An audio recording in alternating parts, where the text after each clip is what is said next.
Hey, everybody, welcome back. It is your favorite podcast. I know it is. It's the Between the Lines podcast. I'm EDGYTIM.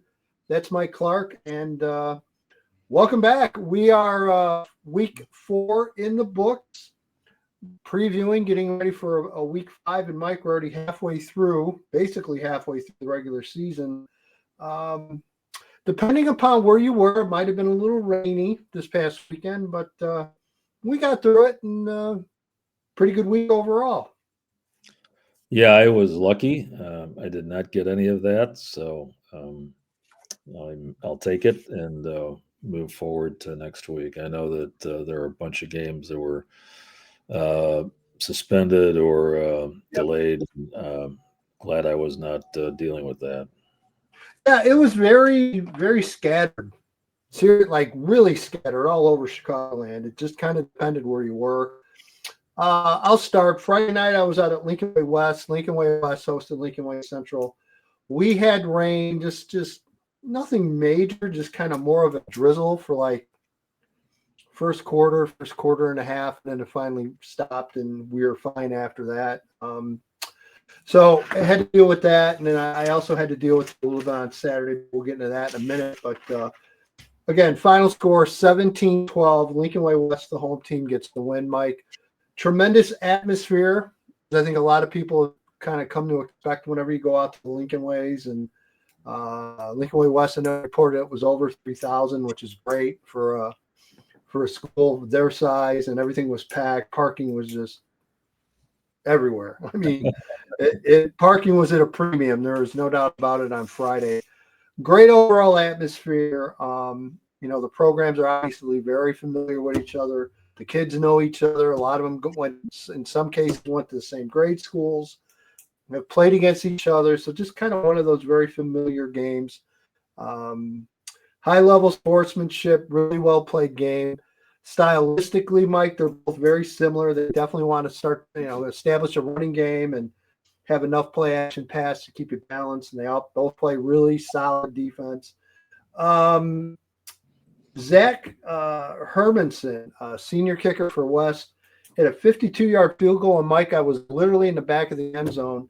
He had about 7 more yards on that. So it was an unbelievable kick for a high school kicker. So he hit it from 52 yards out. It was about mid-fourth quarter and really kind of was a little bit of a dagger for Lincoln Way Central. And they were able to hang on for that 17-12 win. Lincoln Way West quarterback Grant Tuskin, I thought, had a really good game. He was 11-12 for 90 yards and a touchdown. But again, between the combination of the run game for West, along with some play action pass, I thought played well. West, really good backfield. Jahar Abukar, is it Abukar or Abukar? I don't I know. hope I'm close, Jahar. Sorry. Again, really good player. He's already committed to South Dakota as a kind of a wide receiver, but playing running back for Lincoln Way West. Lincoln Way Central, on the other hand, again, a week ago, um, one of their top players, Luke Tingley, got injured, is lost for the year. Actually had a chance to sit and talk to him on and off during the game. He was on the sidelines. But again, Central played really well. Again, they were able to, kind of offset that loss. Drew Woodburn, Dave Woodburn, the head coach, his son Drew, very solid quarterback, was able to keep that in the ball game for all 4 quarters. But again, in the end, just West a little bit too much. And again, I wouldn't be surprised, Mike, to see those two run into each other in the 7A playoffs. They're going to probably most likely both be 7A. And now the fun starts because they both have to go through Bradley. And it looks like Bradley is very good in that conference again this year. So both Lincoln Ways over the next 2-3 weeks are going to run into Bradley, and we'll see who comes out. But, yeah, very entertaining game on Friday. Saturday went out to Lyons Township homecoming. So that's why they were playing on Saturday. They traditionally do their homecomings on Saturday. Again, had to deal with the rain, drizzle a little bit out at Lyons, kind of very similar to Friday. Kind of hung around for about the first half, and then once halftime rolled around, kind of cleared up. 29-26 final, Hinsdale Central, very entertaining game. Again, Riley Contreras, senior quarterback for Hinsdale Central. I believe he's a 3-year starter this year. Really solid game, 11 to 17, 210 yards, 2 touchdowns. And I know Michael Bryan was there and noted in his notes. Contreras also playing full-time defensive backs. So you don't see that too often in a bigger 8A school where you've got kids going both ways. But Riley, tremendous athlete, getting recruited by some schools as both kind of a quarterback and as a defensive back as well. So it certainly helps that he's able to get some tape. I thought Lions again, 2 really good teams, Mike, and that's kind of why I was intrigued by this game because I had already seen Glenbard North or Glenbard West, already seen Downers North, so it's 2 of the top teams in silver. The other 2 top teams I thought were these 2, very solid. EJ Coleman, junior running back for Lions, just a workhorse and kind of what we've come to expect from Lions. They definitely get the run game going and then work off the play action passing game. But Coleman, really, really strong back, a really nice game here. But again, a couple of big plays in the second half I thought really turned the tables for Hinsdale Central. Got a big interception deep in the Lions territory, turned it over in the next play. Young man, Dominic Trespillar, I believe his name is, went 90 yards. Literally in the next play after the interception for a touchdown, kind of a backbreak. So again, Hinsdale Central gets the win. And Mike, overall, I saw 2 really good teams out of the West Suburban Silver on Saturday, and so that's 4 very good teams I've seen out of the West Suburban Silver this year. Yeah, and let's not forget about York either. So there's actually 5 pretty good teams in the conference. And we'll see when the playoffs roll around. But I think in general, from what I've seen so far this year, it looks like a pretty good year. I think the conference should hopefully fare pretty well come playoff time. Well, I don't think there's any doubt that it's the deepest conference in the state. I mean, it's the Catholic League conferences are pretty good, but there are only 14 conferences. But this is a conference that's got 7 teams, and 5 of them are excellent. So I had 3 games this weekend. As usual, I started out with a public league game on Thursday over at Rockney Kelly 28, Gage Park 12. Arturo Martinez, 210 rushing yards, 4 touchdowns, 2 interceptions for Kelly. Kelly's kind of an interesting story. Mike O'Brien was there too. He wrote about it, and as he mentioned, these are blue division teams. They are not eligible for the state playoffs, and but that doesn't mean that these games are not important to these kids. Right. I mean, they're not. The average football fan is not going to, pay a lot of attention to the blue division games, but it's a big deal for the community. Kelly has done a really nice job under Eric Villarreal, who is in his 3rd year as coach there. First year, they were 1-8 and had to forfeit some games because they didn't have enough kids, and now their goal is to win the Blue Central and go up to one of the white divisions, which would make them eligible to qualify for the playoffs. It was actually a pretty balanced conference last year. Solorio and Washington tied for first, and Kelly and Back of the Yards tied for second the game back. So Solorio wound up moving up last year. So Kelly feels like it's within their grasp to move up this year, and we'll see how that goes. Friday night, I went out to Montini. Montini 31, Fenwick 29. Just probably the highest level game I've seen this year on both sides. I would say just very high level caliber of play. I mean, I've seen some really good teams, but I don't know that I've seen a game where both teams were playing at such a high level. So, good. Yeah, it was a lot of fun. Izzy Abrams, 15-19, passing 163, 2 touchdowns, no interceptions. And it was in my Sun Times story, and I thought it was kind of interesting. They made a adjustment at halftime where they saw some things that Fenwick was doing that they could counteract, and Montini came out of halftime which featured a very long and very good fireworks show. I'll That's what say. I heard. Yeah, I heard there was a lot of chatter about the fireworks show. Yeah, and build up a lead. Fenwick did not go away.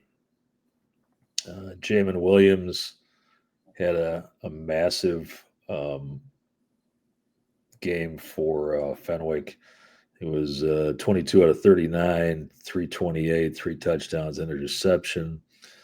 And Fenwick scored on the last play of the fourth quarter. Went for 2 to tie it. Pass was incomplete, so that's how close they were. Again, 2 really good teams. Name, we're going to be talking about Player of the Year and all area, Yep. all state, all these awards pretty soon because we're at the halfway point of the season, the regular season already. I don't know if you've seen him or not, or if he's on your radar. Santino Tenuta is a linebacker for Montini, whose name was called all night long. Just a really impressive kid. And Mike Bukowski, who is Montini's football coach and wrestling coach, said that, and coaches Santino in both sports, said he's one of the toughest kids he's ever coached. And Mike's coached a lot of really tough kids.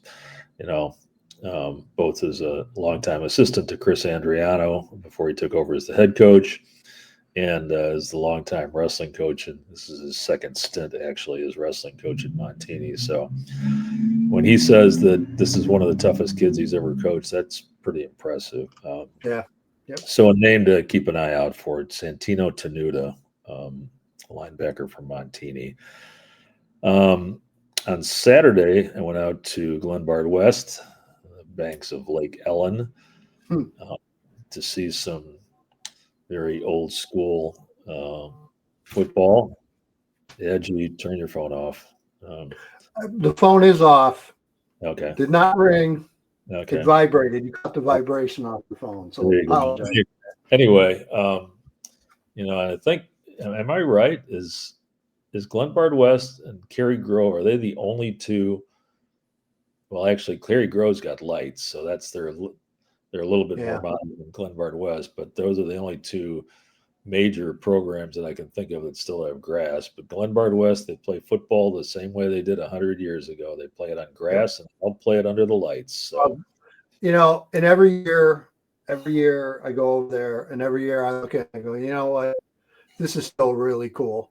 It really is. It's a great setting. And especially now you got the leaves starting to turn, and you go there in a couple more weeks, and it's going to come playoff time. It'll be phenomenal. Now, you hope you're not in 3 feet of mud, but other than that, phenomenal. Anyway, Glenbard West wins 35-21 over Downers Grove North, and the score was not indicative of how the game went. Glenbard West was up 28-0 after the first quarter. I was gonna ask you about that. That's we obviously we're all checking our phones and checking the score, and it just seemed like in a heartbeat it was 21-0. So was it just quick turnovers? How did they get that lead so quick? Yeah, Downers North lost fumbles on consecutive offensive snaps. Okay. One of them was at their 2-yard line. The other one was farther out. It was at their 32, actually. But Glenbard West scores off both of them. A.J. Rayford is back for Glenbard West after missing time with a hip flexor. He was 10 of 14, 167, a touchdown, no interceptions. Bryce Ellens had a couple of TD runs for the hitters. He only had 3 carries, 78 yards. 2 of them went for touchdowns of 14 and 55. And Owen Lance, who is not back yet for Downers North. Yeah. We asked Joe Horeni about that. He said that they definitely expect him back this season. And lately the talk has been sooner rather than later, but there is no definitive timeline at this point. Kevin J is the backup, and he did a really nice job, I thought. He's a different kind of a quarterback than Owen Lance, so he's a running QB first, and Yeah, that's he was their starting running back, I believe, right? it's a different offensive look for Downers North with him running the the offense, and they haven't really been able to get their Illinois bound tight end Will Valla as involved as probably they want him to be involved. It's just a situation where the opposing defenses are keying on Will, and Yep. you don't have your Division One, your Big Ten quarterback. And again, I don't want to take anything away from Kevin J because he played really well, really hard nosed player. Got them back, kept the game from getting really out of hand.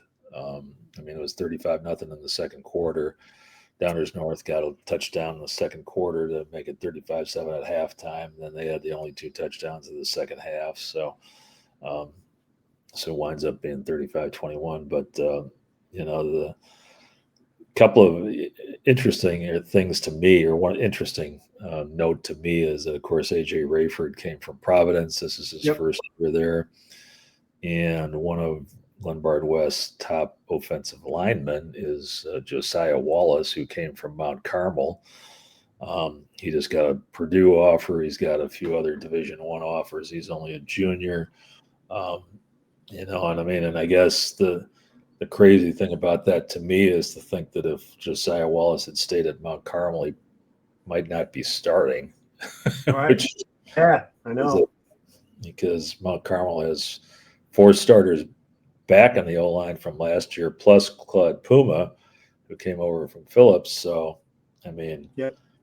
to think that he could be like a swing tackle or something like that is kind of Yeah. crazy. Also, but he's really good. The hitters are back. I don't think there's any doubt about that. You've Yep. seen you can attest to that as well. Totally, especially with Rayford back, and you saw firsthand, he just brings a different dimension to that offense that they haven't had in a long, long time. Besides his accuracy with the passing game, he's just dangerous. He gets out of the pocket, Mike. He can burn you, run or pass. So he's dangerous. He's a really good addition to that offense. Yeah, and I don't think that they really want him to be a running quarterback. Right. Where his legs come in handy is that he extends plays. Yep. With them. He doesn't. I don't have his numbers in front of me. He didn't.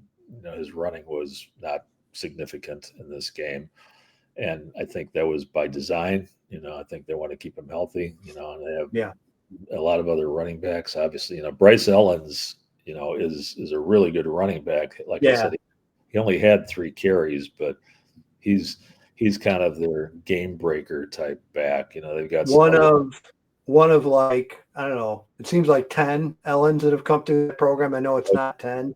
Right. And Bryce is the youngest. I found that out. I can confirm that, Mike Clark.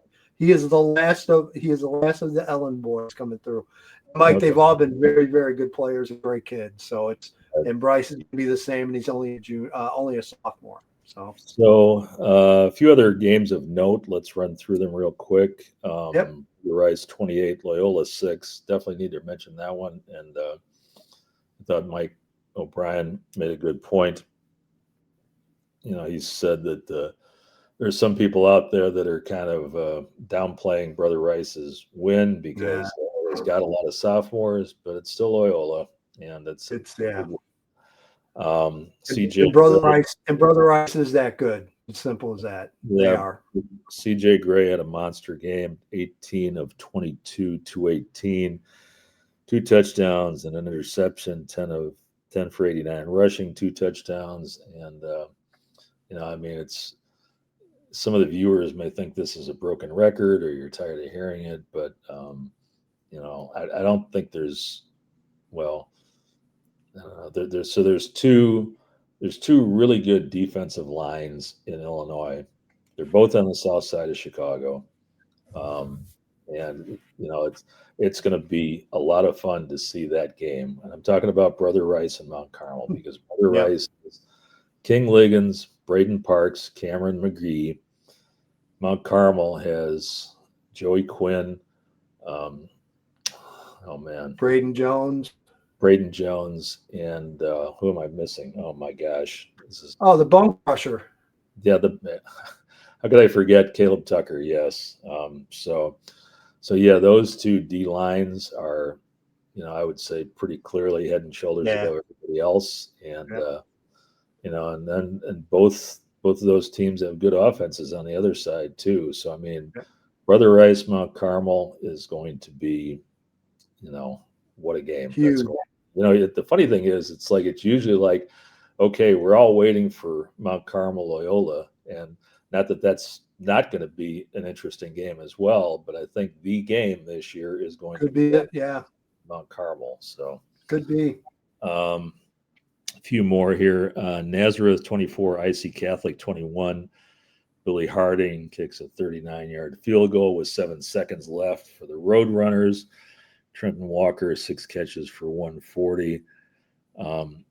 Maine South continues to put that week 1 loss to Lincoln Way East in its rearview mirror. Third straight, very impressive win. Maine South 41, Barrington 21.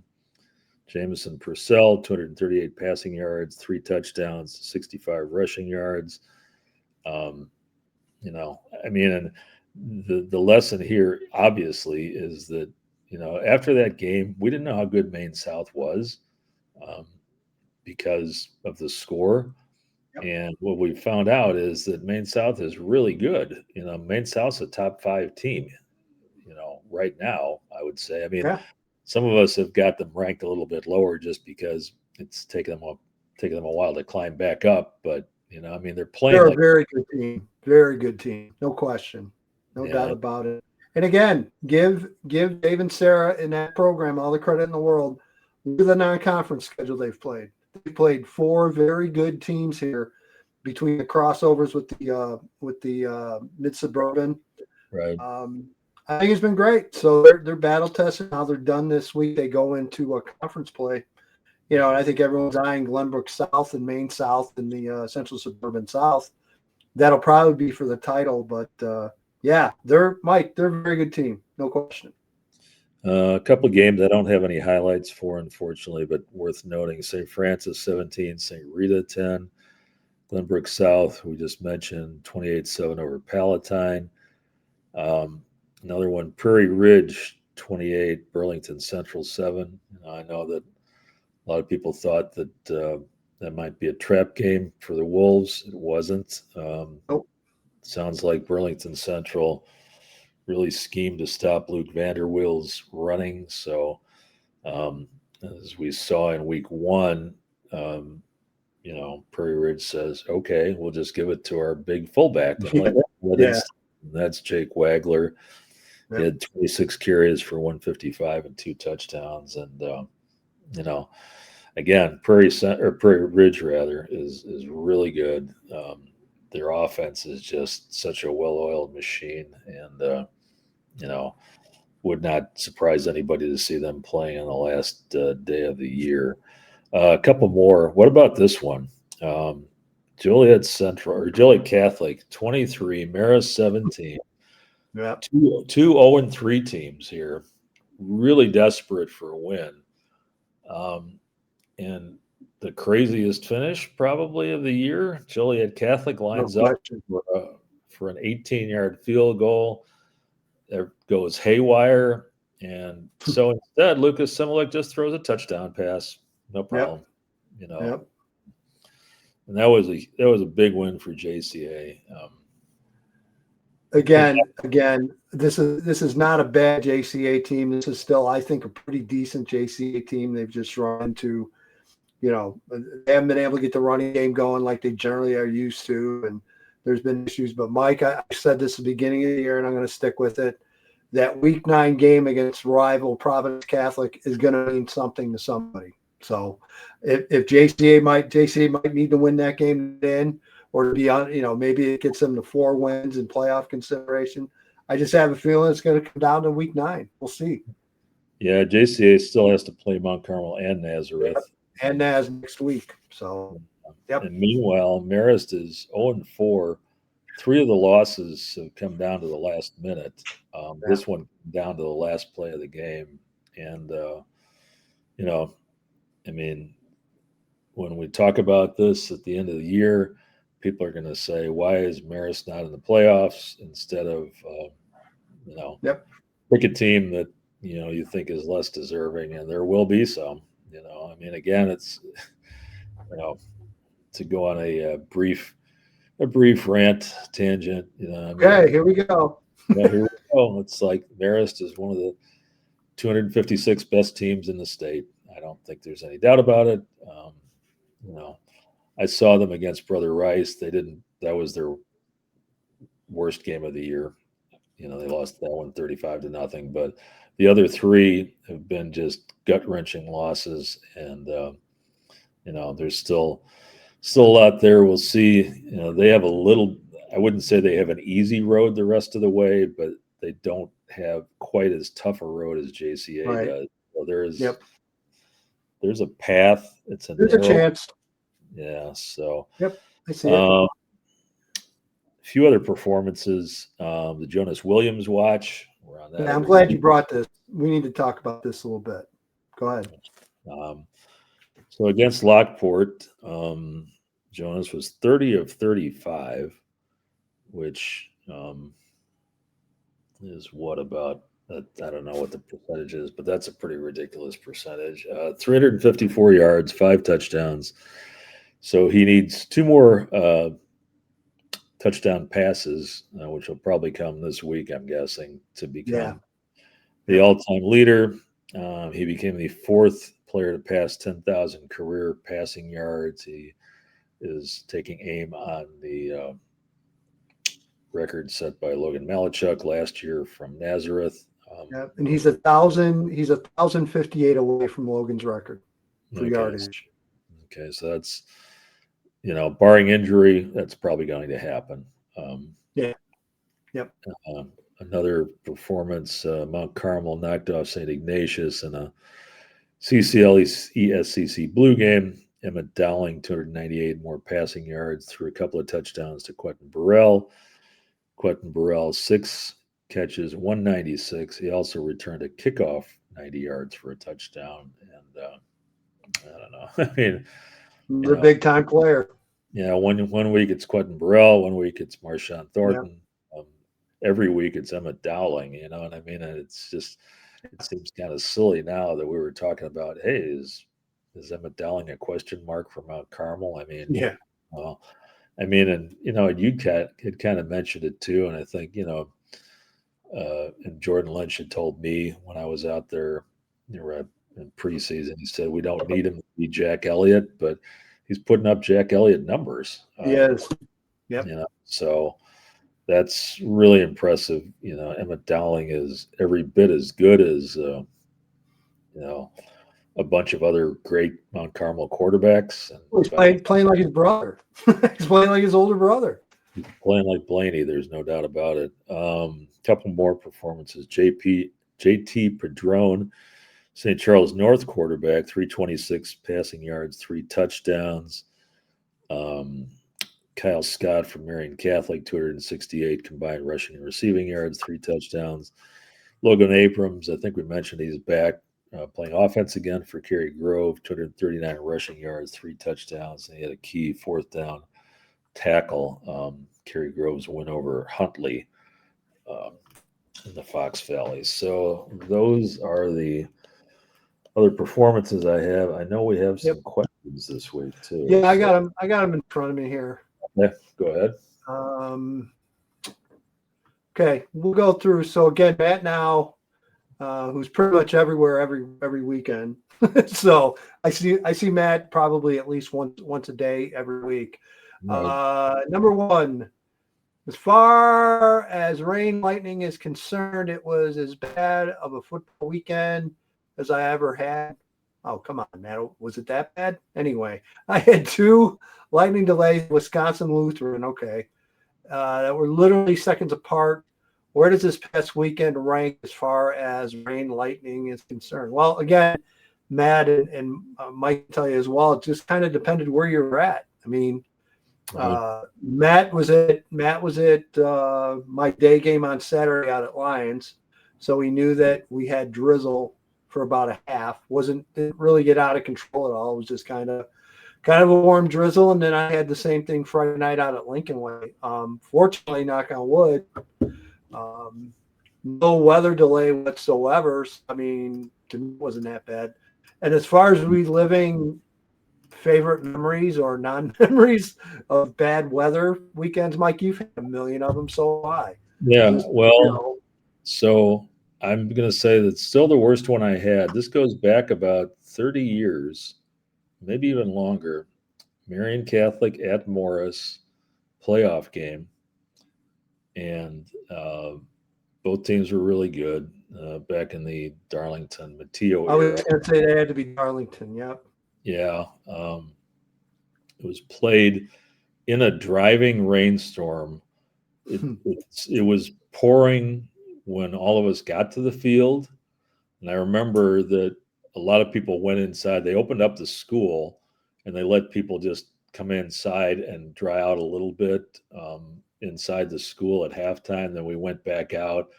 And that was the worst rainstorm I've ever seen. It's because, like I said, it was pouring, not just lightly raining, and there wasn't any lightning either. It was just a rainstorm, so there was no delays. We would play right through it, and I don't think I've ever been as soaked. So, but there were two other Glenbard West related weather. Yeah, I think everyone's got at least one Glenbard West because of the mud. That I'm never going to forget. One of them, Glenbard West beat Wheaton North 3-0 on a field goal early in the game, and it was in the rain at Duchamp Field, and there was just Duchamp was just mud by the end of the game. Three kids were lost that day. Okay, no, I'm kidding, but yeah, it's bad, and then bad. I think it was the same year that it was so bad that they moved a home game to Glenbard South after that because they could not. Yeah, play. they did. Yep, they played Oswego that next round at Glenbard South. I remember covering that game. Yeah, but there was another game that Glenbard West moved to Glenbard South as well, and this was the weekend. This was a playoff weekend, and it was a blizzard over the entire state. So this was snow, not rain, but I want to say it was the quarterfinals or semifinals, and it was it was just comical. I mean, the snow was coming down so hard. Yep. And not. Where were you at? What game were you during that? It was Glenbard West playing a home game at Glenbard South, and I think it was Lake Zurich. I want to say. I don't remember who the opponent was, but it was that day, same day, I was at Montini. They were playing Prairie Ridge. Okay. Same scenario where the dad club members kept going out trying to shovel the lines, and that's how hard and how fast it was snowing. They couldn't keep up. I know it was. I've never seen anything like that. So those are the two. Those are the three that I remember. Two Glenbard West one, and the Marian Catholic Morris one. So we had two that snow one I'll never forget. That was one that was just unbelievable. There's a couple others I had. One was, and I couldn't tell you the year, but it was still Gary Cohornan at Richards. They were playing, I want to say, Champaign Centennial in a playoff game. And it rained so bad, and it was lightning. So we had lightning delays. And back then, you saw it, you had to wait another half hour, see it again, you had to wait another half hour. Kept waiting it out. They finally kicked that game off. It came down to around 10 o'clock, 10:30. They set the school officials aside and said, look, what do you want to do? I mean, in Champaign, they didn't want to go all the way home and come back the next day to play. They're like, let's wait it out a little more. We didn't kick off till about 11:15. That game didn't get done till almost 1 a.m. So that was one. That was one. And then the other was, it was a Joliet Catholic playoff game. And this was pre-field turf. So this was, which we lovingly refer to as the beach. And the reason that we refer to it as the beach because, and again, I still think there's a hit on me through the Park District for revealing this.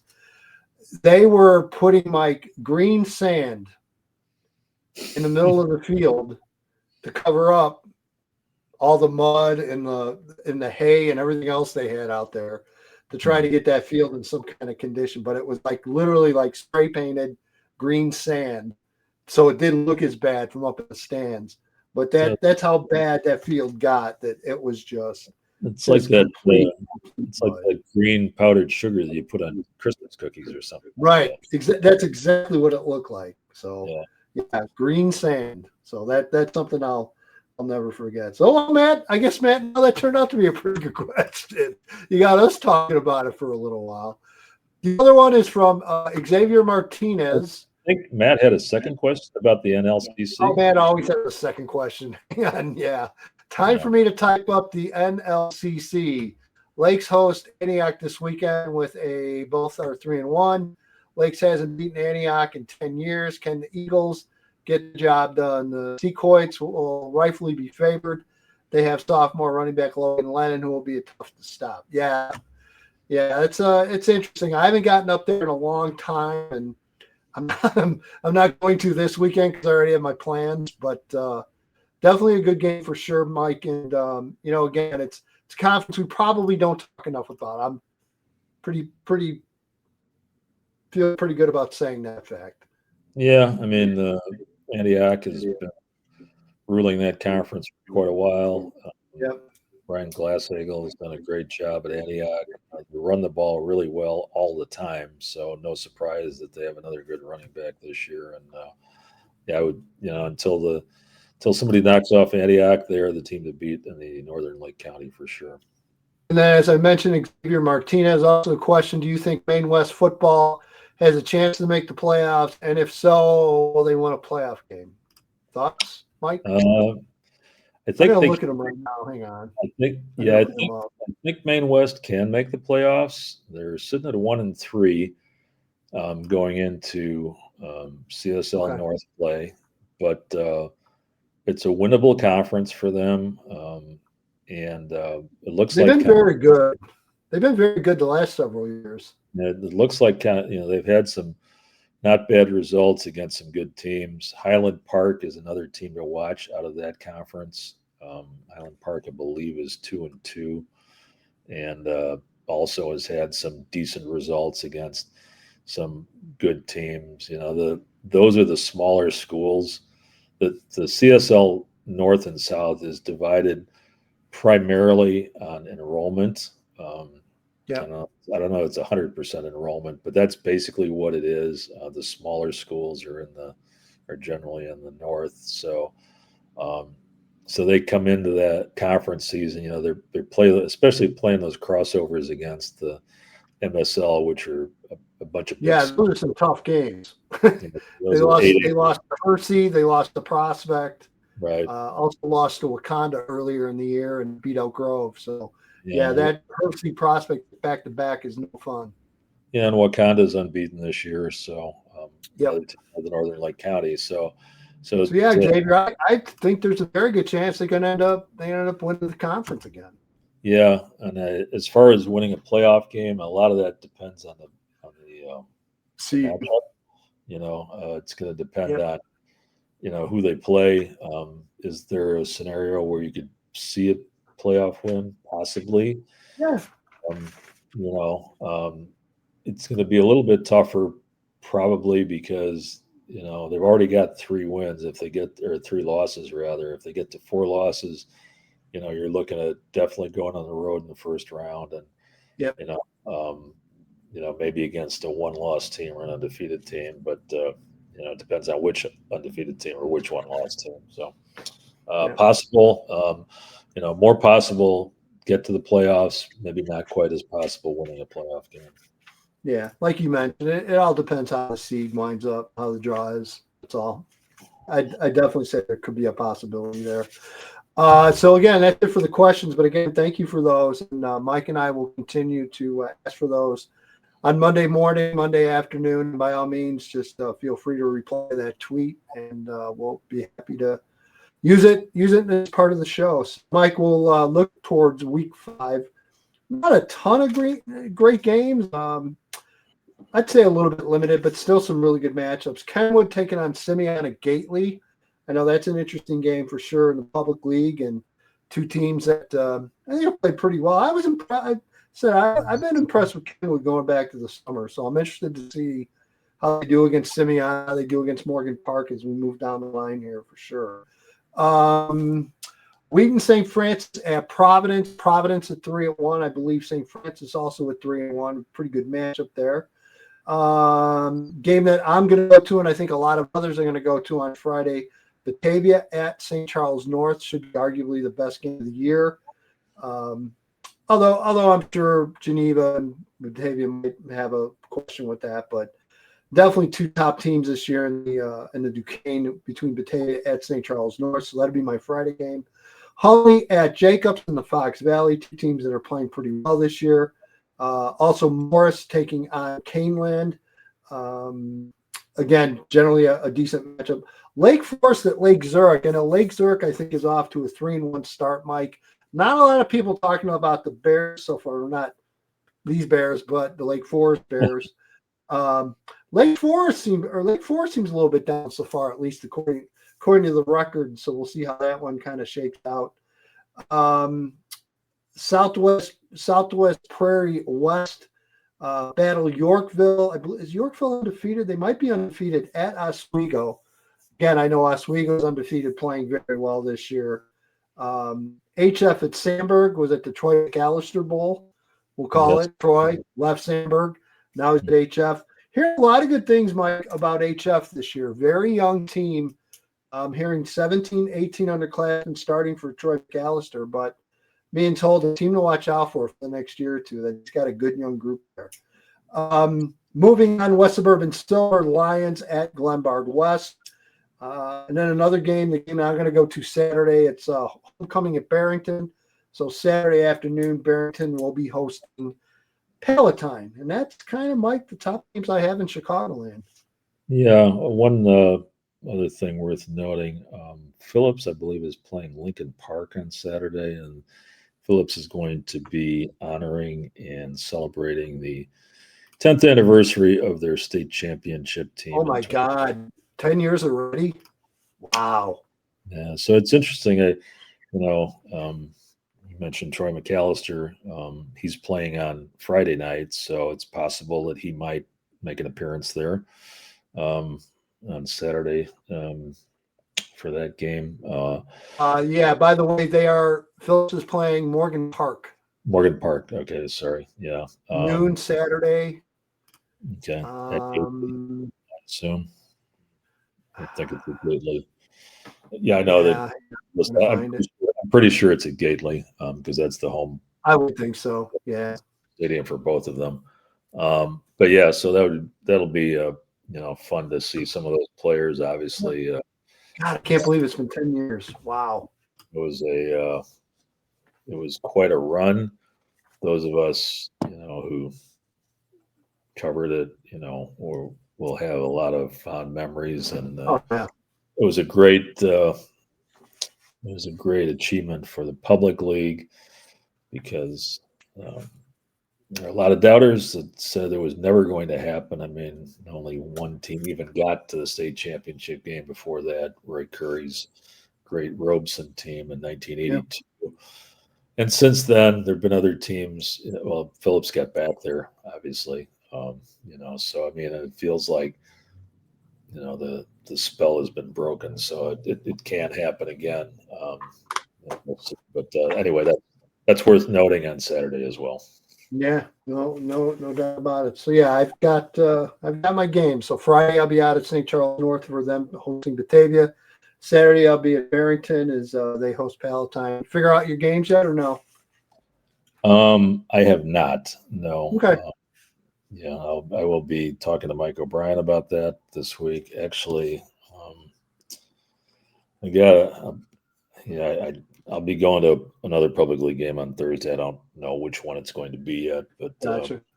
I'll assume you'll be at Gately Saturday, Phillips.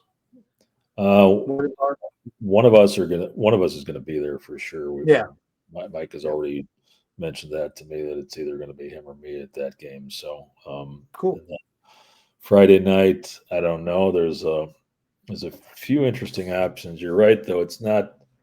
I would say that this is not like the most packed Friday night schedule that I've seen necessarily. Yeah. So, Yep. I'm kind of wondering.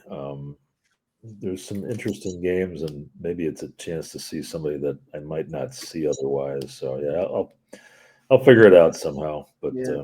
All right. Well, I think that's going to do it. So, again, appreciate everyone watching. Your support is tremendous.